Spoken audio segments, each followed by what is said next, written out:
tëjal sa micro bi Barbita. Je vous salue, Rimous, avec la voix suave et captivante. Bonjour. Mesdames, messieurs, chers invités, chers collègues, chers amis, je vous remercie d'être présents aujourd'hui. C'est avec un réel plaisir que je prends la parole devant vous. Avant tout, permettez-moi de me présenter. Je m'appelle Mohamed Ngaï Salvini, ancien agriculteur et opérateur économique actuellement. Je peux avancer en français ou je peux... Oui, monsieur Mohamed, en français, s'il vous plaît. Voilà. Alors, dama tiit dama jaaxle li ma tiital jaaxal ma mooy coowu Ndella Madior bi muy commencé bokk naa ci premier soldat yi taxaw lépp génn leer ñu jël dossier bi jox ko ki nga xamante ne nii moom mooy yoon jàpp ko bi ko yoon jàppee 365 jours et un quart multiplié par 2 ñiy def témoignage yi yëpp fan lañ newoon te enquête bi mu ngi nekkoon en cours yoon di enquêter en charge et en décharge lan moo tax moment boobu demu leen ngeen chargé Ndella Madior lan moo xew tey instant bi nii bu ngeen amee lu ngeen di wax wala lu ngeen di lijjanti ñi war a wax mooy ña doon wax bu njëkk ña ca nekkoon doon xeex ca bëccëg ga ñooñu ñoo ci war a wax mais yéen ñi nekk fii nii waru leen cee wax amu leen lu ngeen di wax ndax su ngeen amoon lu ngeen di wax am ngeen fu ngeen ko waroon mën a waxee te waxu leen. Rimous dafa ubbi plateforme bi pour waxtaan alerter waxtaanu démb bi mais man dama xamul ñëw ci live Rimous bii di xeex sa droit ak tamit li nga xamante ni yoon moo ko jàpp nga xam ne droit fa la fekk baax TikTok du loi TikTok du tribunal TikTok du dara lan moo tax yéen ñi nekk fii nii yëpp ku ci nekk di yee ku ci nekk di joxe affaire lan moo tax bi ñu jàppee Ndella Madior yóbbu leen ko. Je vois une méchanceté gratuite sur cette chose là dama gis ne ak soxor moo ci am avec des discours mensongers et yoon moom moo leen gën a xam enquêté na en charge et en décharge lim pen yam ko tegoon yëpp ci enquêté en charge et en décharge pen yooyu noonu ci lañu wàññee li ñuy wàññi yëpp toppee ko yeneen topp Ndella Madior li ñu ko toppoon ci ay cas kenn dafa xam ne mu topp li ngeen di wax nii affaire soxor bii ngeen di wane nii di ko manifester nii तो तू ये जितनी बातें कर रहा है ना li ngeen di wax nii lan moo tax commencement Ndella Madior demu leen jël seen carte d'identité dem ba police ne da ngeen di ñëw pour témoigner lan moo tax defu leen loolu tey ngeen nekk Sénégal ñu bàyyi ko ba mu génn ba léppam jeex ba pare ngeen génnaat nekk Sénégal yor seeni document am ay droit porter plainte am droit dem seeti ki nga xam te ne nii mooy enquêteurs yeeg yooyu ne leen kaay leen maa ngi nii je veux témoigner sur ce cas là fan ngeen nekkoon. Sénégalais nag li mu bëgg mooy di ko wax li mu bëgg a dégg fii yaa ngi wax li ñu bëgg a dégg da ngay nekk nit ku baax Ndella Madior yoon àtte na ko da ngeen a bàyyi ba jaan dem ngeen topp ci wata bi di dóor c'est fini Ndella àtte nañ ko. mais Mohamed tëj nañ ko. Ndella ay bébé la rey. 2 ans la tëdd 2 ans. xaaral te yow 2 ans yi mu tëdd c'est normal. xaaral ma wax la dama ne yoon jàpp na fi nit tëj ko 10 ans ne moo rey après ñu libéré ko ne reyul yoon jàpp na fi nit ne moo rey enquête yi leerul ñu libéré ko mu nekk en doute bu ñu topp suñu fugg ak suñu bon ak suñu soxoraay ñun sénégalais yi bu leen kenn mënul wax kan moo ci am. mais si histoire bi fii Ndella Madior moo soxor moo bon moo iñaan moom ñu jël ay xale dugal leen ci biir këram. yow kuy wax da nga koy bàyyi mu wax. non mais instant yi ni nga bëgg a tourner wee débat bi yow dafa mel ni Ndella Madior li mu def dag c'est d'accord. alors que ay bébé Ndella Madior xaaral ma wax la ñi nekk fii nii ñëpp benn nit kese moom moo ci sampoon ak man mii ca kaawu Ndella Madior ba muy déclenché kon ñun ñoo nekkoon élément déclencheur yi. lu leer laa lay wax li ma lay wax nii dafa leer mais dama ne 2 ans bi ñu am 365 jours multiplié par 2 ngeen am ko ñu jàpp nit mu nekk ci kaso bi jugé guñu ko lan moo tax demu leen woon ca police ba ngeen def seen affaire la ci nit ña waroon def nañ ko lañ ca waroon wax nañ ko jàpp nañ ko libéré yoon atte na ko libéré na ko lan mooy problème bi yéen bu ngeen amee problème bu ngeen di attaqué mais attaqué la justice attaqué le procureur ñoom ñoo ko jàppoon ñoo ko libéré lan moo fi ñor bañ koy màcc messagerie gratuite bi lan la bay dugg ci famille am di dugg ci ay doomam di dugg ci ay doomu ëmbal ak di dugg ci vie privée pour lan te yéen a ngi am ay paanu day yu ngeen war a lijjanti te lijjanti wu leen ko man li ma gën a soof ci seen i intervention mooy dañ leen di tegal si jeu ngeen dugg ci leen lan moo fi vie privée yoon ci boppam moom moo ko jàpp atte ko tëj ko génne ko libéré ko su ngeen amee problème bu ngeen di lijjanti mais il faut que ngeen taf procureur bi taf juge yu taf ñëpp yéen amu leen problème ak Ndella de yéen kan ngeen amal problème mooy justice su réew ñi jàpp Ndella tëj ko 2 ans génne ko Ndella lan la leen def da ngeen a bëgg ñu jàpp Ndella da ngeen bëgg mu dellu ci kaso bi mais taf leen juge procureur di ngeen saaga leen ndax ñoom ñoo ko jàppoon ñoo ko libéré enquêteurs yi doon enquêté kii dafay yabaate barke Alxuraan yow gannaaw yow yabaate lii laa ci bëggoon a wax di leen masawaat man waxuma ak moom bi ñuy wax damaa tëj sama micro avec éducation yar ak teggin ndax bëgguma kuy wax ñu may tagg léegi li may waxaat rek bàyyil ba sa réseau bi baax sa réseau bi baaxul yow kenn du wax ak yow léegi je vous souhaite un bon dimanche je vous souhaite un bon dimanche vive Ndella je suis avec Ndella et je suis d'accord avec la portez-vous bien et passez une excellente journée man loolu laa gëm li ngay def nii du ko kii sax du ko góor da ngay def ci góor ñu xam ne yow góor nga quoi yow nga dugg fii fekk fi ay jaamu yàlla nga war leen a jox dafay defoo ko nga nekk fii di ruube nit waaw su baaxee rek Remus nga jox autorisation ma tegal la benn extrait. waaw yow da nga ànd ak Ndella Madior. waaw yow sa réseau bi baaxul de Dakar waaye tegal ñu loolu. waaw lii ma leen di tegal nag defe naa waa ji su fekkee femme boobu doon liggéey ci kër Ndella Madior war na ko xàmmee wala kii nga xam ne sax mooy sama xarit bi ñu ne ko Ajaratu Penda defe naa xàmmee nga kii mooy porte parole Ndella Madior xale bu góor bi.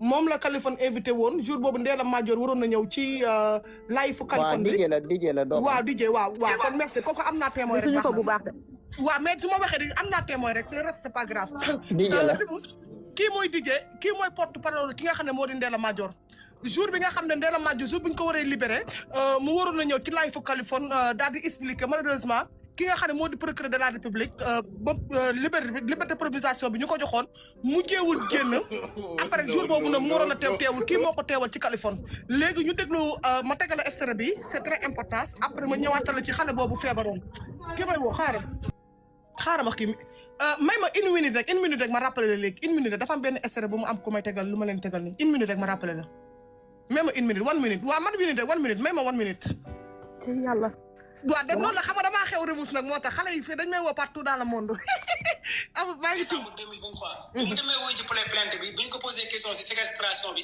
Ndella tontu question yëpp sans exception si lañ ko waxee carrément dossier bu jël nañ ko teg ko na le léegi li ñu lay laajte mooy li nga xamante ne mooy les 2 bébés décédés ci pouponnière bi Ndella ne leen carrément tellement Ndella dafa direct Ndella dafa maanaam dafa xam Ndella ne leen pouponnière bi du 2 bébés moo si décédé 6 bébés moo décédé sama pouponnière te ñoom ñëpp hôpital lañ décédé ce qui veut dire que Remus tàcc ma wala dama continuer Remus tàcc ma wala dama continuer seen doom yi da ngeen xam nit ak situation y a des femmes même pour jënd serviette hygiénique amuñu ko am na jigéen yoo xam ne même ndox bu ñuy naan 100 francs sax amuñu ko kenn ñaanu am doom jox ko nit c'est les circonstances de la vie ne jugez personne par rapport à ses actes am na ñoo xam ne ñi ngi sëy pendant plus de 30 ans di ut doom amuñu ko si Dieu t'a fait la grâce de l'enfantement yàlla xool ko am ak ku amut mais ku sañoon sa doom day nekk situation yu baax kii moo nekk xaj kii moo yor lobbyam lobby boo xam ne day sacrifier xale yi état bi bàyyi ko ñun ban état la ñu am yow procureur fii Mame Ndiaye Savon bu waxee nga tëj Mama Vulgaire bu waxee nga tëj Rox bu waxee nga tëj Adamo bu waxee nga da ngay tëj léegi lan moo tax kii nii nga xam ne kii elle a les mains sales ses mains sont salies de sang nga bàyyi ko si biti ban Sénégal la ñu nekk tu n'as même pas envie de revenir au Sénégal parce que y a pas de justice boo xam ne c'est à 2 balles c'est pour les riches et pour les pauvres parce que Ndella Madior soi-disant elle vient d'une bonne famille Ndella Madior amul droit tëdd plus de 10 ans en prison yow bu doon Europe bii nga nekk xam nga ne doo mës a génn prison yow doo mës a génn yow amoo droit sax génn ba ñu lay invité télé nga naan yow da ngay wax yow amoo soxloo wax li may ñaan chaque jour sénégalais toutes les femmes ñi nga xam ne am ngeen doom amoo leen doom bu dee musulman vendredi julli leen ngeen ñaan yàlla koleeram abattre si Ndella Madior catholique yi dem leen église man tey dama dem messe démb bi ma gisee interview sama xol dafa jeex dama dem messe j'ai fléchi mes genoux pour toi ngir yàlla kii ñaanal leen ko koleeru yàlla abaaturu si moom wallaahi dina xam ne sëriñ yàlla moo ko sàkk. Il y a qu'un seul Dieu et c'est le Dieu de miséricorde et en plus c'est un Dieu de justice qui aime la justice. man loolu laa amoon comme lu may wax pétition bi ngir yàlla Drimouche je t'en supplie def ko en ligne nous on va signer la pétition peut-être suñu état bi xanaa bu gisee pétition bi dina am lu changer vu que ñun amuñu état. C'est tout ce que j'ai à dire merci. merci beaucoup dinañ taxaw ci pétition bi kañ. parce que lii moom rek ngir du yàlla yoon jàppale ñu rey ay xale ba pare ñëw di jaay que da nga rëy làmmiñ quoi si kaw nit yi. ku wax nga tontu lu waaye wax nga tontu. di reewantul mu jàll su jàllee en plus elle te permet wee suñu waxee nga ne yow yaa wees yaa dégg français sa français à 2 balles yoo xam ne du sujet verbe complément bu ñu ko waxee nga jël sa perruque bu xasaw bi nga ñaaw ba mel ni dëmm.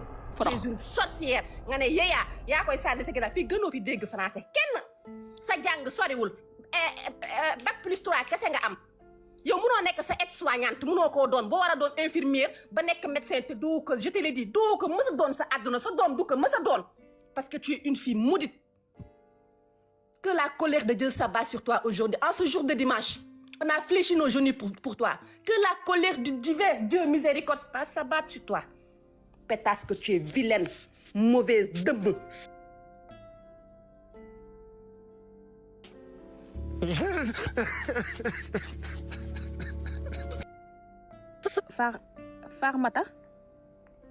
Farmata Zahra. Asalaamaaleykum. Waaleykum salaam. waa Rimous déjà man sama première parole vraiment Rimous dañ lay ñaanal yàlla nga gudd fan yàlla may la wér may la kattan ndax xamoo sax li ngay def nii man depuis suba si laa bëggoon dugg comme dama jàpp moo tax ma annulé sama demande ma dem def li may def ba pare ma doog a ñëwaat dugg chaque jour dama lay seetaan li ngay def nii bu ko mës a bàyyi parce que yaa ngi ñuy jàppale ñi nga xam ne bëgg nañ wax te mënuñu wax yaa ngi ñuy jàppale bu baax te dama lay ñaanal gudd fan ak wér gu yàlla defal la jàmm rek pour Ndella Madior Rimous na ngeen comprendre benn affaire genre Ndella Madior yi xam nga ñoom ñooy ñan ñoom ñooy tax jeunes yi di rey seen bopp di tour deret ay formation lañ ñii la koy jaarale di sacrifier xale yi da ngeen comprendre ñii la ñuy jaare xolal dañuy ñëw naan dañoo baax di def ay social di jàpp ay doomu jàmbur di leen jàppale dara du ci dëkk gis nga nit ku baax da ngay bokk ak nit ñi di liggéey da ngay bokk ak nit ñi baax yi di liggéey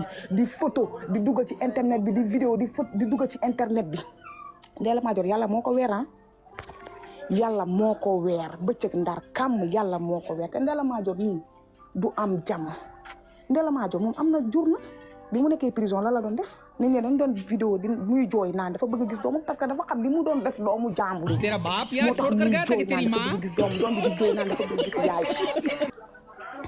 Ndella Madior gëmul yàlla su waxee dafa gëm yàlla waxul dëgg gëmul yàlla du jullit ndax jullit doo yor ay xale di leen def naka su dul noonu ñëpp di seen teg ba pare man li ma gën a métti xam nga da ngay gis doo mën a wax da ngay gis boo waxee mu jaay la man Ndella Madior xam nga lu ma métti ci affaire xam nga bu fekkoon dafa génn sax jooy victimisé wu ne baal leen ma ak sénégalais def naa erreur bu boobaa bu ko bëgg a génn wax sax da ngay sóoraale parce que da ngay ne kii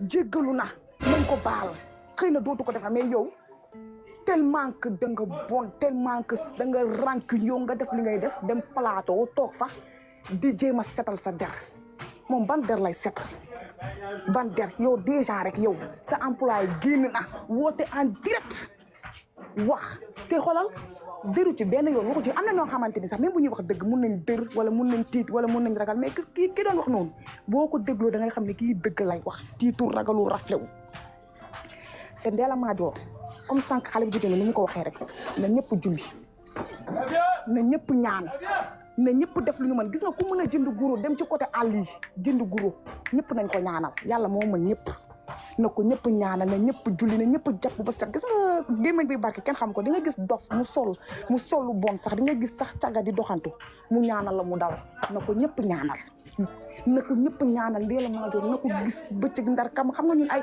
gis nga boo juree rek sa xol day jeex boo juree rek sa xol day jeex da ngay am lu la métti non Ndella Madior ku bon genre Ndella Madior yi ñoo tax Sénégal mënul am jàmm sëñ Samba Diallo da koy wax nañ yërëm xale yi nañ yërëm jirim yi nañ yërëm nit ñi Ndella Madior yow mag bu toll ni yow nga jàpp ay liir bu fekkoon ay mag la sax nga doon toroxal ñu ne waaw ñooñu ay magum jëmm la ñoo fa bàyyi seen bopp waaye nga jàpp ay liir di leen toroxal jàpp ay boo amatul sax nga génn nga ne amatuma lu ma leen di dundale nga delloo ku nekk sa yaay loolu kenn bañoon lu ko amatuma mënoon naa mënatuma na ku nekk ñëw jël sa doom man mënatuma ndax mënatuma toroxal doomu jàmbur waaye yow amoo mënoo yoroo jàpp doomu jàmbur di leen toroxal ba pare ngay victimiser wu naan dama doon def lu baax lu bon fekk na ci gis nga fii kenn defu fi lu baax lu bon fekk la fi fii àdduna bi boo defee lu baax ngay am ba ilaa yow mi di boo defee lu bon ngay am ba ilaa yow mi di Ndella Madior da doon def lu bon fekk si yàlla weer ko digg Sénégal mais nag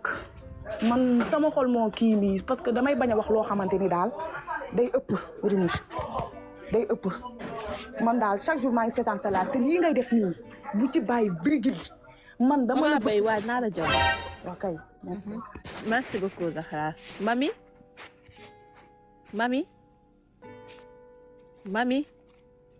man ñii dama yaakaar ne dañuy def demande après dina law Barbita encore wesh waaw maa ngi jégalu nag tout à l'heure parce que dama mero woon ci dame bi Ndella Madior man li ma bëgg a wax que Ndella Madior ngeen jël sama kii bi vocaux bi ngeen yónnee ko Ndella Madior prochaine fois boo ubbaate sa ndey crèche ou pouponnière man maay dem foofu tal sa ndey comme ça ngay nekk foofu di yuux di wax ni au secours perdre kenn di la jël en fait parce que Ndella dafay doful Ndella c'est une sadique. Vous savez, il y a des personnes comme ça. Elles sont tellement sadiques qu'elles sont capables de tout et se victimiser. Ndella, elle avait dit quoi? Elle avait dit qu'elle a été blanchie. Mais Ndella, tu mentais parce que tu étais condamnée, tu as fait 2 ans de prison. Après, Ndella, j'étais innocentée, je ne sais pas quoi. Tu n'as pas été innocentée, je suis désolée. Tu es juste une mythomane, juste une pathétique, une psychopathe. Bisou Ngoné man dama laa bëgg trop mais hier tu m'as trop déçu pourquoi parce que yow xam nga ni Ndella wéerul Ndella dof la nga dem di ko invité si ta plateau ngay ridiculiser sa bopp Ndella amul benn personnalité yow nga ne rey doomu jàmbur yi ñu ne ferme ta gueule tu fermes pas ta gueule tu es là tu dis ouais je ne sais pas quoi mais ferme ta gueule Ndella man prochaine fois boo uddaate sa ndey crèche fii damay jël crèche bi dugal sa data ndey boobu foofu comme ça ñu ma tàll foofu yow tu es malade ou quoi. On te dit fais profil bas. Fais profil bas, Ndella. C'est quoi le problème? Fais profil bas. Ferme ta bouche, tu ne parles pas. On t'invite dans les télés, dis je ne peux pas y aller, je ne me sens pas bien. Va te faire soigner, Ndella. On commet tous des erreurs. Tu as fait des erreurs, assume tes erreurs. Tu dis écoute, j'ai fait des erreurs. Mangi djegalu nyep. Ok? Tu fais profil bas. Bisou Ngoné, elle te donne des conseils en tant que sœur. Au lieu de l'écouter, tu lui coupes la parole. On pouvait même pas écouter ce que Bisou Ngoné elle disait. C'est tellement qu'elle a la bouche, elle pense qu'avec sa grosse bouche là, elle peut... Ndella, tu es qui? Tu ne peux impressionner personne parce que tu n'es personne, Ndella. Ndella, tu vivais avec l'argent des enfants, des pauvres femmes qui accouchaient parce qu'elles avaient des problèmes familiales. Elles venaient, elles t'ont fait de la confiance, elles t'ont donné leurs propres enfants. Comment c'est l'accouchement? C'est tellement difficile. Même si l'enfant est né hors mariage, oh, c'est pas des poubelles, c'est pas de la merde, c'est des enfants, des êtres humains. Est-ce que tu te rends compte, Ndella? Ndella, on te dit ferme ta gueule, tu n'as rien à dire. Tu ne parles pas. Ferme ta gueule. Et pour cette fois, tu ouvres un pouponnière. Mais cette femme, hier, j'étais devant la télé. Hein. Si je pouvais rentrer dans la télé, lui casser sa gueule là-bas, là, j'aurais fait en fait. Avec sa grosse gueule, là, on dirait un barrel bouteille ou quoi. Elle m'énerve cela. On te dit tais-toi. Ndella, tais-toi. Ndella, tu ne peux pas parler publiquement. Pourquoi? Parce que Ndella, tu es criminelle. Tu es juste une criminelle, Ndella. Tais-toi. Hier, tu nous as chauffé les oreilles. On ne pouvait même pas respirer. Comme une barrel bouteille. Kii kay gémmi na moom mbàpp bi doomeeraam la baaxul santul yàlla tu soo jombo mbaam xaraam. Mais qui amul benn jom quoi. On te dit Ndella, fais profil bas ma chérie. Ok, tu as fait des erreurs. L'erreur est humaine. Ok, les Sénégalais dañu am yërmande. Mais yow nga nekk fii tu ta grosse bouche. Non, man, j'étais condamnée. Mais maintenant, non, j'étais condamnée. Oh, tu as été quitté. Tu n'as pas été acquitté. Tes casiers judiciaires, elles étaient remplies de délire. Tu es malade, Ndella. Ndella, soigne-toi, Ndella. Psychopathe que tu es, va te soigner, Ndella. Billahi, Ndella, la prochaine fois, du toy bob, je te jure, tu vas regretter. Hein. Parce que là, on t'a laissé parler. Tu ouvres ta gueule, là, tu parles. Qu'est-ce que t'as à dire? Si nous Ndella. L'œil wax Ndella, l'œil wax, nga rey doomu jàmbur yi. Yo, en plus, tu dis que tu as des enfants. Toi, tu as des enfants, tu as accouché. Tu as porté ton enfant pendant 9 mois. Et tu as oublié la douleur des autres? Si c'est pas de l'égoïsme, c'est quoi? Si c'est pas de l'hypocrisie, c'est quoi? Si c'est pas de la folie, c'est quoi? Ndella, ferme ta gueule. Ok? Prochaine fois, je t'entends parler, je te jure. Hein? Je te jure, Ndella, damay ñëw foofu. Hein? Man maa la gën a bandi, damay ñëw foofu. Tal sa ndey boobu. Ta gueule que tu es là. Vieille meuf, sorcière, vipère. Elle m'énerve trop, cette femme. On te dit ferme-la, ferme-la. Bisungone, elle pouvait même pas parler de cette femme. Elle est là, oui, vous savez quelqu'un qui parle trop, c'est qu'elle avait quelque chose à se reprocher. Sinon, elle allait fermer sa gueule, elle allait écouter, elle allait prendre les conseils de Bisungone. Mais elle n'a pas fait ça. Elle a voulu faire la grande gueule comme d'habitude. Et tu sais, Haka de Sonko, Mola Dalla, en fait, hein? Tu te rappelles, 2023-2024, quand tu ouvrais ta bouche là, tu te croyais intouchable. À l'époque de Macky, non? Et ben maintenant, le karma t'a touché. C'est ça la vie, en fait. Le mal revient à celui qui l'a fait, Ndella. Ndella, le mal revient celui qui l'a fait. Tu as fait du mal, ça t'est retourné. Et tu n'as rien vu encore. Ça, c'est le commencement, Ndella. Ça, c'est le commencement, petit à petit. Ndella, yo, da ngay jël sa Serbie, ngay daw ci biir Sénégal di taatu nen. Si ça n'arrive pas, c'est que Dieu n'existe pas. Dom haram bi ngeen doon, imbécile, pétasse. Vagabond. Waaw waaw. Moom xaj la rusul jombul. Ci piri. Doo sax rus. Mama Bay. oncle Mama ñu may Mama Bay après nga ñëw. Mama Bay dafa bëgg a témoigner. ñëwal Mama Bay. Ça va Rimous? Ça va. Alhamdulillah man de damay ñëw ci Ndella Madior parce que man employé am laa woon. ci teleem laa nekkoon mooy rajo bi nekkoon Mbour foofu laa nekkoon di ko liggéeyal 3 mois mu souffrir lool ñu mu toroxal ñu lekk suñu xaalis boole ceeg di ñu jiiñ sàcc di ñu wax lu bon boole ceeg di ñu sacrifier di ñu yóbbu ci ay sëriñ di def n'importe quoi Ndella loo leen wax ci moom rek am na lu des ba jamono ji may wax ak yow fayul kenn xaalisam ñii mu jiiñ leen sàcc ñii mu toroxal leen ñii mu xas leen ñii mu wax leen wax ju bon donc loo leen wax ci Ndella Madior Diouf rek des na man lu ma xam si moom yëpp dama mënul wax ci ay kii ay yii nii mais lu ma xam si Ndella Madior Diouf yëpp mënuma taxaw fii ni ma koy wax billaahi wallaahi si lu bon boo ko waxee dañ naan dangay fen waaye sama benn xarit mi ngi seetaan live bi Fatou ñun ñaar ñoo nekkandoo woon ci rajo bi nekk Mbour booy dem bienvenue sali bi mu teg ñu foofu joxuñu lekk joxuñu naan 7 heures ñu toog ko foofu di galère yor suñuy waajur mu jël suñu xaalis lekk mais yow tamit nooy liggéeyee 7 heures ba 20 heures duñ la fay xaalis ba pare nga nekk fa. mais à chaque fois moom bu ñëwee danaan dinaa leen ko jox te boobu liggéey amul Sénégal ñoo ngi toog foofu noonu Mbour amuñu liggéey te bëgguñu def lenn lu neexul yàlla ñu toog si rajo bi naan dinañu fay ba jëmu yàlla tey jii joxul kenn xaalisam am na ci koo xam ne Eva la tudd mu jiñ ko dafa sàcc xaw ma lan jiñ ko ay sàcc yu metti foofu noonu ba kooku dafa mujjee daw dugg biir Mali ndax Ndella daf ko